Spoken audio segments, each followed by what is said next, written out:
दोस्तों नमस्कार। हम जो आप ये वीडियो लेके आए हैं ये राम मंदिर से संबंधित वीडियो है।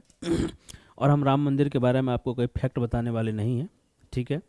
प्रीलिम्स, मेंस और इंटरव्यू, इन 3 एग्ज़ाम में आपसे जो सवाल पूछा जाएगा राम मंदिर से, हम उस पे बात करने वाले हैं। जैसे कुछ लोगों का एक तर्क है कि यहाँ पे हम सेकुलर कंट्री हैं तो प्रधानमंत्री जी को जाना चाहिए या नहीं जाना चाहिए। ये सवाल आपसे इंटरव्यू में बन सकता है। दूसरा सवाल बन सकता है, कुछ लोगों का तर्क है कि यहाँ पे मंदिर की जगह हॉस्पिटल बना देना चाहिए था। तो ये तर्क और ये लॉजिक कितना सही है, ठीक है। इन सब सवालों पर हम बात करेंगे। प्रीलिम्स का सवाल और मेंस का सवाल और इंटरव्यू का सवाल, ठीक है। क्योंकि गांधी जी हमेशा राम राज्य की बात करते थे, तो राम राज्य क्या था, इथिकल रूप से नैतिक दृष्टिकोण से कितना इंपॉर्टेंट था, क्या महत्व है, तो पेपर 4 में भी आपसे सवाल पूछ सकता है। तो हमारा आपसे सवाल था कि पहला कि पीटी के लिए तो ये सवाल हो जाएगा यहाँ पे कि ये मंदिर जो है किस शैली में बना है, बताइए। आपसे हमारा सवाल है कि मंदिर किस शैली में बना है। पीटी का तो ये सवाल बन सकता है, तो मंदिर किस शैली में बना है बताइए। हाँ, मंदिर जो है नागर शैली में बना है, तो ये तो खैर पीटी का क्वेश्चन हो गया। और हो सकता है नागर शैली का कोई विशेषता डाल दे। किसने कह दिया आपसे? बेसर शैली होता है वो, द्रविड़ और नागर का जो मिश्रण होता है वो बेसर शैली होता है। और उसके बाद देखिए यहाँ पे मूर्ति जो बना है, मूर्ति, तो मूर्ति का 3 प्रकार, सॉरी 3 कला है मूर्ति का। मूर्ति कला 3 प्रकार के हैं, तो थोड़ा नाम आप बता सकते हैं मूर्ति कला के तीनों प्रकार का।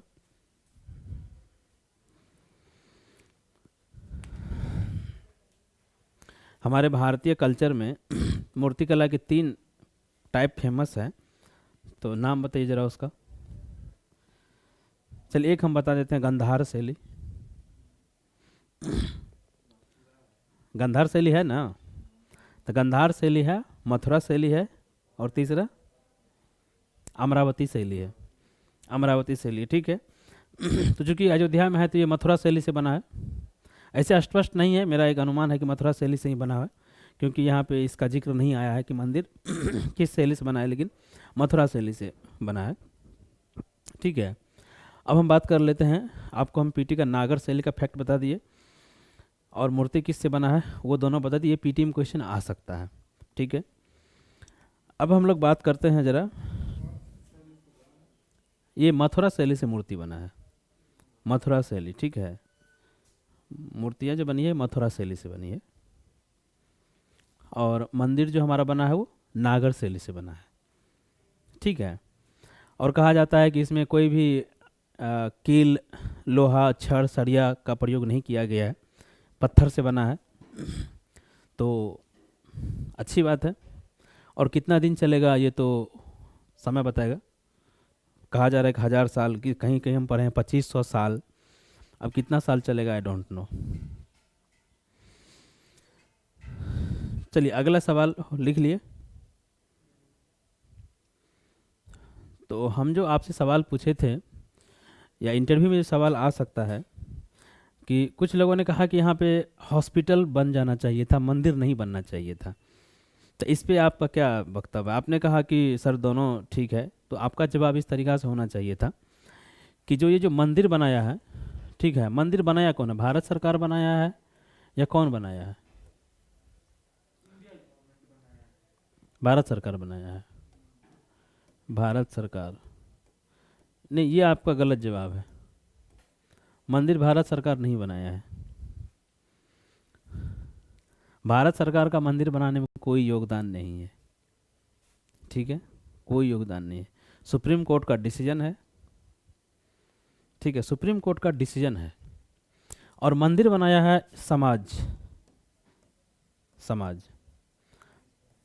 नहीं। चूंकि आपको पता होगा कि सर्वोच्च न्यायालय ने एक ट्रस्ट बनाया था, ट्रस्ट, और मंदिर सर्वोच्च न्यायालय के ही डिसीजन में ट्रस्ट की बात की गई थी। और मंदिर का पूरा काम जो है ट्रस्ट के हाथों में था, ट्रस्ट सारा काम किया है। हाँ, वो अलग चीज़ है कि मोदी जी वहाँ पे ज़्यादा प्रभावी रहे, हावी रहे, तो लगता है कि भारत सरकार सब कुछ कर रहे थे, लेकिन नहीं, सब सारा का सारा काम जो है वो ट्रस्ट का था, ट्रस्ट ने किया था। ट्रस्ट निमंत्रण भेजा, किस आदमी को भेजना है, किस आदमी को नहीं भेजना है, ठीक है। अब देखिए, अगर आपसे इंटरव्यू में सवाल पूछ ले कि क्या जब हम एक सेकुलर कंट्री हैं, हम एक धर्मनिरपेक्ष राज्य हैं, चूँकि देखिए ये सवाल बहुत इम्पोर्टेंट इसलिए है कि हमने कल से बहुत लोगों को सुना है वो बीजेपी को डिफेंड कर रहे हैं, मोदी जी को डिफेंड कर रहे हैं। इनका,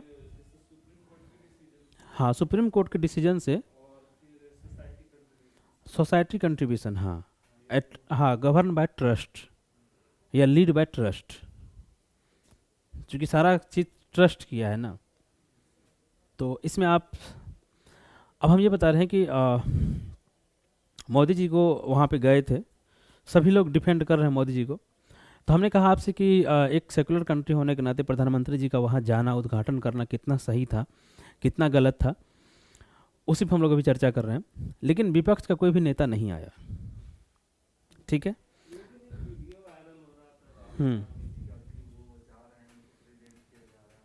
हाँ, वो राहुल गांधी जी असम के किसी मंदिर में जाना चाह रहे थे, वो राम मंदिर में नहीं जाना चाह रहे थे, असम में किसी मंदिर में जाना चाह रहे थे, लेकिन उसे वहाँ रोका गया, नहीं जाने दिया गया। वो एक अलग इशू है, हम दूसरी बात बता रहे हैं। हम राम मंदिर का पर्सनल बात कर रहे हैं, क्योंकि इवेंट पूरा का पूरा राम मंदिर का था। क्या?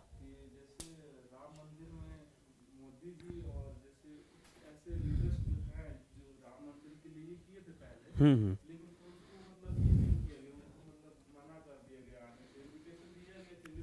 नहीं नहीं, आपका कहना बिल्कुल जायज़ है। अगर आप एक चीज़ देखें वहाँ पे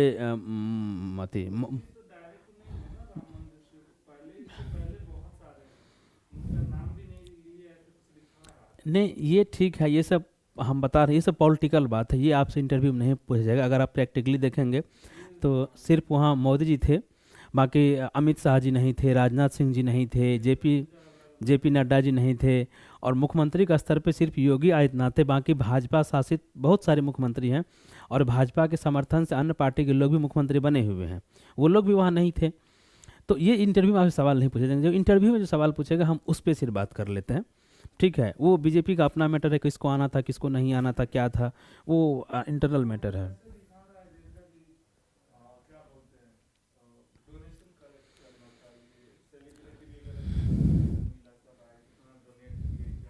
नहीं, डोनेशन तो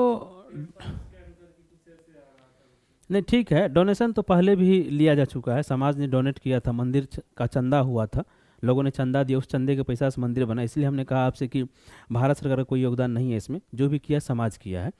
लेकिन हम सवाल हम ये कह रहे हैं कि जैसे मान के चलिए विपक्ष ने इसका बहिष्कार किया, विपक्ष का कोई भी नेता वहाँ पे नहीं गया, अन्य जगह पे मंदिर में उन्होंने पूजा किया। लेकिन हमने कहा आपसे कि हर लोग, कल से हम देख रहे हैं कि मोदी जी को डिफेंड कर रहे हैं और विपक्ष को एक तरीका से गलिया रहे हैं, ठीक है। लेकिन आप एक सिविल सर्वेंट हैं, आप ऐसा नहीं कर सकते हैं।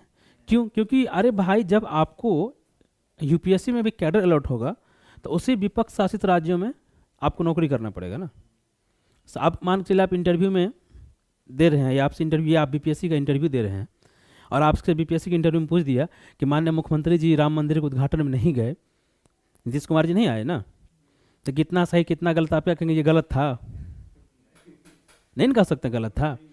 हाँ, इसीलिए हम का जो भी अभी सुने हैं सब एकदम मोदी जी को डिफेंड कर रहा है, विपक्ष को गरिया रहा है। नहीं भाई, सिविल सर्वेंट के लिए ये नहीं है, ठीक है। अगर आप यूपीएससी का इंटरव्यू दे रहे हैं और आपसे यूपीएससी के इंटरव्यू में ही पूछ लिया कि विपक्ष नहीं आया, इस पर आपका क्या टिप्पणी है, क्या कमेंट आया, आप क्या कहना चाहेंगे, उन्होंने सही किया गलत किया, तो फिर आप क्या गलत कह देंगे?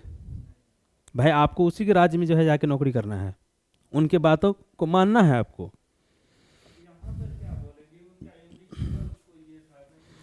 नहीं, हाँ, यहाँ पे देखिए दो चीज़ें, आपको सिर्फ ये कहना है कि प्रधानमंत्री मोदी जी जो मंदिर का उद्घाटन करने गए तो उसको डिफेंड करना है, आपको उसको काउंटर नहीं करना, डिफेंड करना है।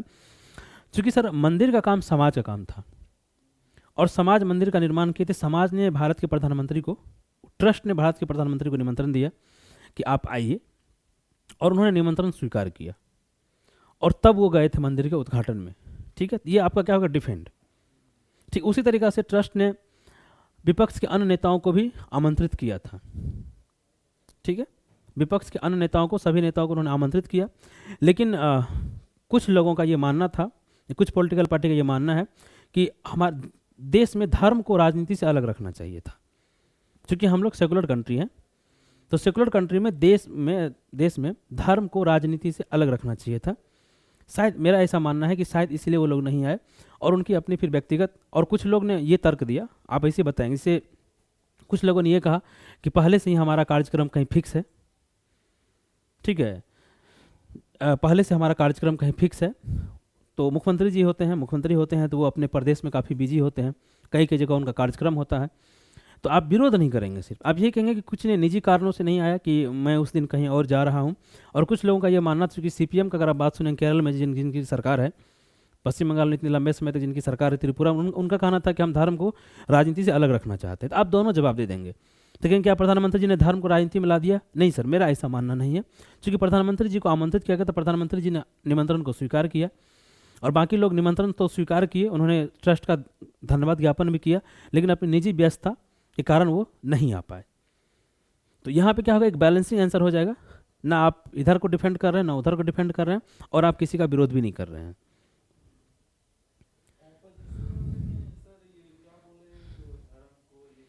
नहीं, मतलब ऑपोजिशन का मानना था, जैसे ऑपोजिशन का मानना है कि धर्म को राजनीति से अलग रखना चाहिए था।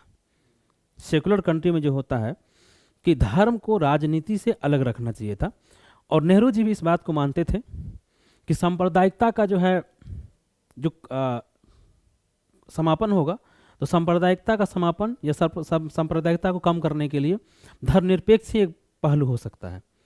अगर कट्टरता सांप्रदायिकता को हमें रोकना है तो हमें धर्मनिरपेक्ष छवि को बढ़ावा देना पड़ेगा, धर्मनिरपेक्ष विचारधारा को बढ़ावा देना पड़ेगा। ये नेहरू जी का मानना था, ठीक है, लिख लिए। अब इससे देखिए, इसके बाद फिर हो सकता है काउंटर सवाल आपसे दाग दे कि गांधी जी का तो मानना था कि धर्म राजनीति से अलग नहीं हो सकता है।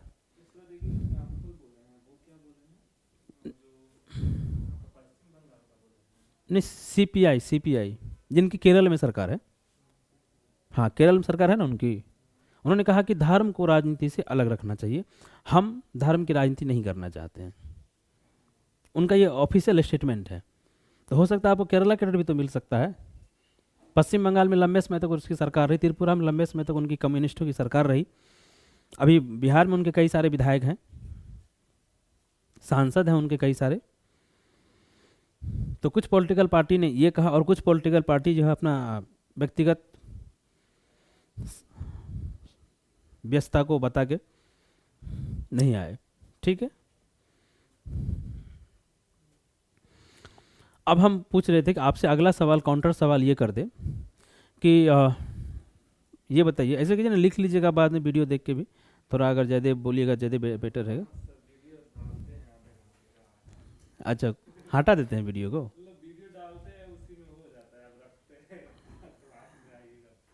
अच्छा, कोई बात नहीं। नहीं, नेक्स्ट हमारा सवाल ये था आपसे कि अगर इंटरव्यू में ये काउंटर क्वेश्चन आपसे कर दे कि गांधी जी तो धर्म की राजनीति के पक्ष में थे गांधी जी, और गांधी जी राम राज्य की भी बात करते थे, तो फिर आपका वहाँ पे काउंटर क्या होगा?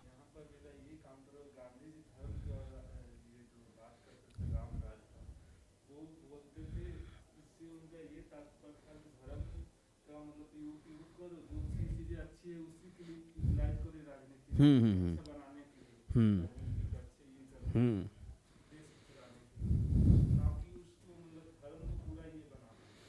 हाँ, देखिए ठीक है, यहाँ पे आप इस तरह का लाइन ले लीजिए कि गांधी जी साधन और साध्य दोनों की बात करते थे ना। तो साधन और साध्य, साध्य का मतलब क्या हुआ? सत्ता की प्राप्ति। साध्य का ही मतलब हुआ ना, सत्ता की प्राप्ति। तो गांधी जी ने कहा था कि साध्य भी आपका पवित्र होना चाहिए था और साधन भी आपका पवित्र होना चाहिए था, मतलब मीन्स एंड गोल्स या इंड्स इसको कहते हैं। साधन भी आपका पवित्र होना चाहिए था, साध और साधन दोनों। लेकिन अभी क्या हो रहा है, साध तो आदमी का पवित्र है, हमें सत्ता प्राप्त करना है, लेकिन साधन उन्होंने गलत चूज कर लिया। जैसे धर्म का राजनीति में व्यापक तौर पे इस्तेमाल, ठीक है। उसके बाद मनी, पैसा, करप्शन, इलेक्शन कितना करप्शन होता है। तो ये क्या हुआ, तो इसीलिए सर रामराज गांधी जी ये बात कहते थे कि ठीक है धर्म का राजनीति में इस्तेमाल होना चाहिए था, लेकिन हमारा जो साधन है वो पवित्र होना चाहिए था। मतलब धर्म का उतना ही इस्तेमाल होना चाहिए जितना नैतिक है। धर्म की जो अच्छी बातें हैं वो राजनीति में हमें लानी चाहिए थी। जैसे राजनीतिक रूप से आदर्शवाद की हम बात करते हैं कि राजनेताओं को कथनी और करनी में उसका अंतर नहीं होना चाहिए था, जो आजकल हो जाता है। भाषा की मर्यादा होनी चाहिए थी, ये सब चीज़ राजनीति में नहीं है। तो गांधी जी कहे थे कि साधन और साध दोनों हमारा पवित्र होना चाहिए था। लेकिन अभी के डेट में साध तो हमारा सही है कि हमें सत्ता प्राप्त करना है, लेकिन साधन जो वो इस्तेमाल करते हैं वो बहुत गलत इस्तेमाल करते हैं। ठीक है। और अगर आपको याद हो तो बाला साहब ठाकरे का 6 साल के लिए इलेक्शन कमीशन ने वोटिंग राइट छीन लिया था। वो 6 साल तक वोट नहीं गिराए थे। इसी तरह का उन्होंने स्टेटमेंट दिया था, तो नहीं गिरा पाए थे। और वर्तमान का इलेक्शन कमीशन का तो खैर कोई बात ही नहीं है, कितनी आलोचना होती है इलेक्शन कमीशन का, वो एक अलग डिबेट होगा। हाँ। साध, हाँ। मीन्स और इंड्स उसको इंग्लिश में कहा जाता है। मीन्स का मतलब होता है साधन। साधन जैसे होता है कि आप सपोज कीजिए कि ठीक है आपको सत्ता प्राप्ति का लक्ष्य है, आप सत्ता प्राप्त करना चाहते हैं, तो लोकतांत्रिक तरीके से कर रहे हैं, लेकिन उसमें साधन जैसे मनी का पावर कम कीजिए, सत्ता का दुरुपयोग आप मत कीजिए। समझ रहे हैं।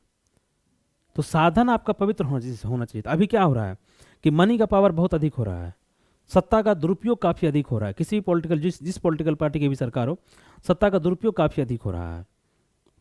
अब इलेक्शन कमीशन का आप देख लीजिए, चुनाव के समय इलेक्शन कमीशन कितना फंक्शन करता है, कितना परफॉर्म करता है।